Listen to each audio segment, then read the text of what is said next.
Hi friends, இன்றைக்கி மத்தியானத்து பிறகு செம்மையான மழை பெஞ்சுது. அப்புறம் ஃபியானால நானும் போய் நல்ல மிளகு எப்படி தான் இருக்குது போய் பார்ப்போம்னு சொல்லிட்டு நல்ல மிளகு பக்கத்தில் ஒரு சின்ன விசிட்டை போட்டோம்.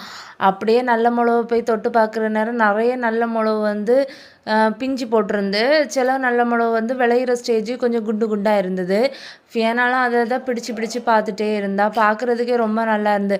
நீங்களும் தண்ணி ஊற்றுறீங்களே, நீங்கள் தண்ணி ஊற்றும்போது நான் இப்படி செழிப்பாக இருக்கேன், நான் மழை பெய்ய நேரம் தான் நான் செழிப்பாக இருக்கேன், அது எங்கள்கிட்ட சொன்னது போல் இருந்து. நம்ம எவ்வளோ தண்ணி ஊற்றினாலும் செடிகளுக்கு உயிரே வராது. ஆனால் ஒரே ஒரு மழை பெஞ்சால் போதும், அது எவ்வளோ உயிர் உள்ளது போல் அழகாக செழிப்பாக நிற்குது பார்த்தீங்களா அப்படின்னு சொல்லிகிட்டே இருந்தான்.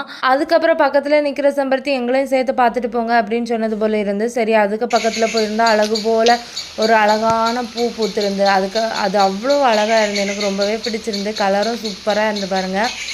அதுக்கப்புறம் வாட்டர் லில்லியும் பார்த்தோம். வாட்டர் லில்லி இந்த சீசனில் தான் நல்லாவே பூக்கும், பார்க்குறதுக்கு ரொம்பவே நல்லா இருக்கும். அந்த வாட்டர் லில்லியை ஃபியானாலும் பார்த்து ரசிச்சுட்டே இருந்தா. அம்மா சூப்பராக இருக்குல்லாமா அப்படின்னு சொல்லிகிட்டே இருந்தா. வீடியோ பிடிச்சிருந்தா லைக் அண்ட் சப்ஸ்கிரைப் பண்ணுங்கள். பாய்.